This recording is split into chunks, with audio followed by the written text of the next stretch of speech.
Hello everybody, this is the month of Halloween, October.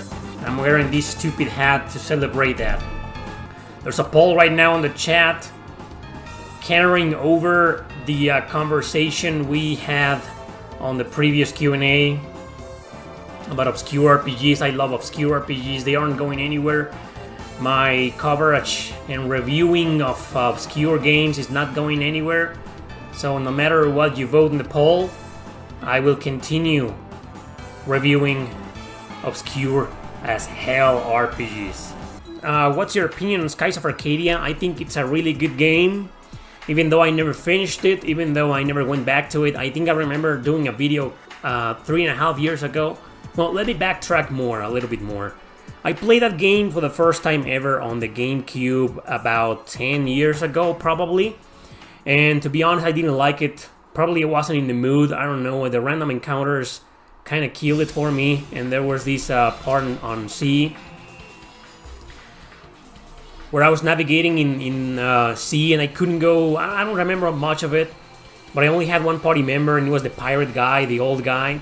And I was getting a shit ton of random encounters, no idea where to go, what to do. So I rage quit in the game and sold it. I remember my copy of it didn't have a manual. But still, I probably sold it for like, what, $20 maybe? Fuck. I know. Even without the manual, nowadays that copy would have been probably worth about $100 at least.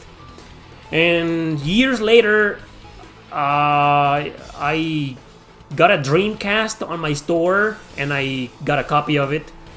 This guy just showed up in my store with a Dreamcast. And it had a bunch of a bunch of games and a couple of RPGs, including Grandia 2 and Skies of Arcadia. Now, back then I wasn't interested in collecting for the Dreamcast, and I still am not nowadays. I still aren't, but back then, you know, I was reselling a lot of stuff that I didn't care about collecting, and the Dreamcast was one of them. So I think I sold the Dreamcast and a bunch of games. I sold them to my buddy Oscar, I remember, but he wasn't interested in the RPGs because they were already kind of expensive. And I remember I put them online in the marketplace, both Skies of Arcadia and Grandia 2, for like, back then it was the equivalent of probably what, $80 for both. That's what they were going for back then, like about $40 to $50, both of them, each separately. And I sold them for $80. And that was it. You know, I do remember playing Skies of Arcadia on the Dreamcast, and the interface was better, but the encounter rate was higher, and I just lost interest, you know. But I remember, you know, that the Dreamcast version specifically left me with good impressions. But honestly, I never went back to it. And 3.5 years ago, or 3 years ago or so, I made a video on this channel called 5 RPGs I changed my mind on. And because I played again Skies of Arcadia for the 3rd time, and I was like, oh man, this is pretty good. I might give it a 3rd chance this time for good, right? And I never did. Honestly, I don't think I'll ever go back to that game unless it gets remastered or something. And if it does, you bet your ass I'm gonna give it a 4th chance, I guess. And that's my experience. So do I recommend it? Yes, I do, but it's mostly based on the fact that a lot of people love it, and it seems like a good game, like a decent game with great storytelling and a cool battle system. But I don't have a really strong opinion about it, positive or negative. I was wrong about Silent Hope. Many are calling it a sleeper hit. Okay. Yeah, you know, I said it before. I said that it looked generic and I wasn't very interested in it, but, you know, that I could be wrong. I've seen games and I recommended games in this channel that I thought would be, you know, kind of boring and mediocre and generic, and they turned out to be pretty damn good, right? So, alright, I'll get to that game one of these days. What are your thoughts on getting a Steam Deck to cover Steam RPGs? I'd rather get a better computer, you know. In this current laptop that I own, I can play Steam RPGs, no problem, but I just can't play the ones with modern graphics, you know, because the graphic card this laptop has, it's kind of outdated. I think this laptop is from 2015, I believe, 2016, so it may not play, you know, the most modern ones. It may play graphics from the PS2 era and below. PS2 I can emulate here. I haven't tried it out because the last time I tried that, it fucked out for some reason. The emulator didn't work. But I know for a fact this computer can handle PS2 graphics no problem, but PS3 graphics, I don't think so. But all of those retro games, 16-bit graphics, 32 graphics, 8-bit graphics on Steam, all those games, I think I can easily play them no problem here. But if I get a better computer, I can play Steam no problem. So why a computer over a Steam Deck? Because to be completely honest, I think I may have not given up, but I think I lost my enjoyment out of portable systems. My eyes is one thing, I have, I don't have any treatment or anything for my eyes, but I get tired pretty quickly, after an hour of playing, I kind of get tired. I no headache, thankfully, but I'm kind of like this, like, oh man, And another thing is that I think I've talked about this before in previous Q&As, long time ago, I think. I may have done a clip about this on my second channel, about why I kind of quit portable gaming. I still play, but I only play like the silly games, Plants vs. Zombies, games like that only take me about like 45 minutes, 1 hour to play. But RPGs, for some reason, I don't find it that enjoyable anymore to play them on a portable system. So that's why I wouldn't bother with a Steam Deck. But on the other hand, it will be more practical for me to get more into Steam RPGs and make videos about that. So maybe I will. I don't know yet. Man. I'm not entirely closed to the Steam Deck or to playing RPGs on Steam. We've discussed this topic several times in the past. Erick, I never knew you published a book. I have published 10 books, not just one. 10 so far. I love books like this, going to order it. Love your channel. So which book did you find online? There's a bunch of them, and there's a link in the description of this stream you're watching right now that'll take you to all of my Amazon books. All of my books in Amazon published in there. I saw your PS5 stream for premium members. Hope you do more. Oh yeah, I was going to delete that. I made a PS5 streaming test last night just to see what it will be like to stream, directly from the PS5.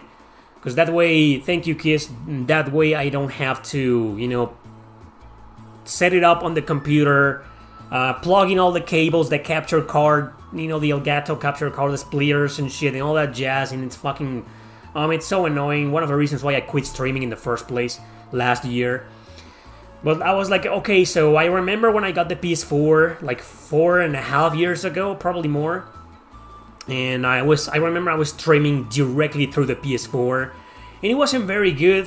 The quality was kind of like jumping down between high resolution and low resolution, but the highest resolution was 720p, 30 frames per second, and I was like, oh, man, and after like 5 or 6 months, I think, I got an Elgato capture card, and I started using that. It was much better. So when I got the PS5, I was like, man, so can this freaking console do the same? And I did. And the quality is top notch, I can stream at 1080p at 60 frames per second, and I did that last night with the guys there who showed up, and I mean, it was awesome, right? It looks awesome, it plays awesome, and for the first 20 minutes I thought that the microphone was working, and it wasn't working, and it was a massive fuck up. But like 15 to 20 minutes later I figured it out, and yeah, so I was going to delete the video. But yeah, I left it for members because it's been a while since I uploaded something for members only. So there you go, guys. Hope you enjoy my stream. And guess what? I was complaining about the boss battle in The Legend of Nayuta, because that's the game I streamed for the test. And I beat the boss. You guys saw that. But after that, a couple of hours later, I beat the game. I was like, man, I'm gonna have to get more dishes, more food, more healing food items.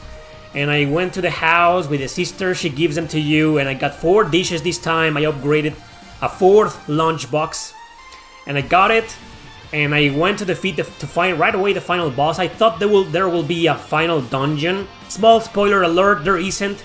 You just go straight to the final bosses, 2 bosses in a row.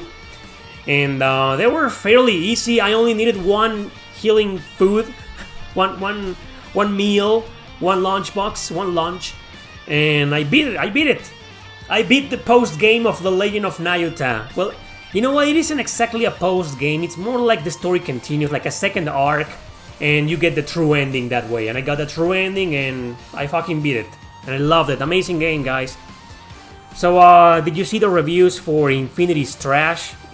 Okay, so it turned out really bad reviews. So it turned out to be Infinity's trash after all. This is music from Langreaser. Is it too loud? Yeah, the Langreaser soundtrack remastered is pretty loud. Well, it's pretty much remade. Wow, so I haven't played Infinity Strash. Infinity Strash. So now I see that after all it's Infinity's trash. So it's bad. Can you guys tell me why? Have you played it? What are other reviewers saying about it? I don't know. There isn't even a demo. I wanted to play a demo. So while you answer my question, Monstrum Nox or Black Lacrimosa of Dana. You know, I did a video 2 years ago or a year and a half ago called it's a review of Monstrum Nox, and I compared it to Lacrimosa of Dana. And I remember saying at the end that they were both like a tie. They're both equally good, and one game is better than the other in some things and vice versa. I think the music is badass in both of them, but some of the themes in Lacrimosa are a little bit more memorable. Lacrimosa is a more colorful game with beautiful graphics for its time, and in Monstrum Nox they used the exact same graphic engine, and it was 2021 and it was kind of outdated a little bit. I found the combat in Monstrum Nox better than Lacrimosa. The story was also better. So I don't know, you know, both games they make up for each other's weaknesses. I personally prefer Monstrum Nox over Lacrimosa of Dana. Definitely my favorite Ys game of all time so far. You know, but you can't go wrong with either. Yes, I can speak in Spanish. In Castellano. I speak Mexican. Let's leave it at that. It's getting called the worst Dragon Quest game. Worse than Dragon Quest Swords on the Wii, because that to me is like the worst. And it isn't that bad. Dragon Quest Swords, I know I trashed it in the review a long time ago, 5 years ago, I think. But, you know, it isn't that bad of a game. I guess for kids, you know, it's okay. But for adults, standing in front of the fucking TV and waving the Wii like a fucking idiot, man, I mean, it sucks. And the detection rate, the hit detection is kind of bad. Unless you have a Wii Motion Plus, I think, that thing you attached at the bottom of the controller, it sucks. I think the game's pretty bad, and I think it's the worst Dragon Quest game ever made, but it isn't terrible. So now Infinity Strash is getting called the worst Dragon Quest game, probably by people who didn't play Swords. Are you a hoarder in JRPGs? Okay, for example, last boss you have 80 health potions. No, I don't know. That's an interesting question. You know, I am that kind of guy. I know I've seen the memes about it, that you saved your most elixirs and powerful potions and whatnot for the end and you never fucking use them. I am that guy, yeah, but I don't hoard them. You know, I don't go up to the final boss with 99 Phoenix Downs and 99 potions. But I do kind of hoard items, you know. It depends on the game, right? I mean, I think people used to hoard healing items when it was a pain in the ass to go back, to die at the final boss and go all the way back to buy healing items and then go all the way back to the final boss, you know, with a freaking long-ass dungeon in between. And nowadays, modern RPGs, most of them give you the option of teleporting right back, you know, to town immediately. Like take Nayuta, for example. Right before the final boss, I teleported right instantaneously to town, got my healing items, and instantaneously teleported back to the final boss. So So you could say that I stopped being a hoarder because of that. So the fact that I was hoarding healing items was because of that. Was because I knew that once I got to the final dungeon, I wouldn't be able to leave, and it would be a pain in the ass to traverse all the way back to the store and buy healing items, you know. So yeah, I used to be a hoarder, a healing items hoarder, and I'm still that kind of guy who saves the best healing items for last. The elixirs, I very rarely use them. I played some RPGs where I do use them in some boss battles or in some regular missions, you know, I don't mind. But if I have 10 elixirs, for example, I only use like 2 or 3, and I keep the other 7 till the very end. And most of it, 9 out of 10 times, you know, by the end of the game, I still have most of those elixirs or those powerful healing items or rare potions, you know. I am that guy. I saw reviews comparing Infinity Strash to Dragon Quest Heroes 2. And what is the comparison? Because Dragon Quest Heroes 2, in my opinion, is an excellent game. I fucking love it, man. I love it. So if it's the same, then I'm probably gonna love Infinity Strash. I don't know, probably people were expecting something else. I mean, from the trailers, it looked like Infinity Strash was gonna be like an action RPG, more oriented, more hack and slash than anything, you know. Or the controls bad. I've seen some positive reviews, but more negative. Okay, the reviews were saying the combat for Infinity is very unresponsive and lags. Oh, there you go. The combat in Dragon Quest Heroes 2 is not unresponsive, and it never lags. Even when you're fighting a shit ton of enemies on screen, you know, it doesn't lag. It's an amazing game. So Infinity, okay, so they're gonna have to fix that, you know. You probably have some performance. It has some performance issues, right? So yeah. Yeah, it's probably gonna have to. Square Enix is gonna have to patch it or something. The exploration in Dana is better. Oh, we're going back to the comparison. Yeah, that's one of the things that are better in Lacrimosa. Yeah, because in the Monstrum Nox you have this big city and like a few areas around it, and it's not. Yeah, I mean, it's more, how do you call it, a sandbox, or you know, you just have a limited amount of places you can visit. Whereas in Lacrimosa, it was a little bit more of an open world experience. So yeah, I guess it's better. Yeah, I don't know, you know, I like it.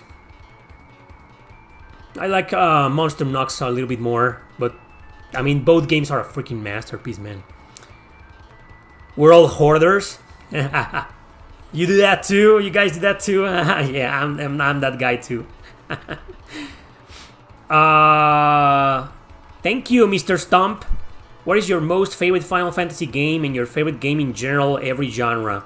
Okay, you have to go and watch one of my videos that I did in this channel. I did that video. Believe it or not, I did a video about my favorite game of every genre. I think it's a long video, about 20-something minutes or 30-something minutes long. And it's vlogged, it wasn't scripted, and I showed... If I had it physical, I showed it in the video. But my favorite Final Fantasy game is Final Fantasy IX. That was a life experience for me. When I first played that game, that was one of my first RPGs. And I've told the story before, it was horrible. How I got it on... I got my copy, my pirated copy was in Spanish. I got it in a flea market.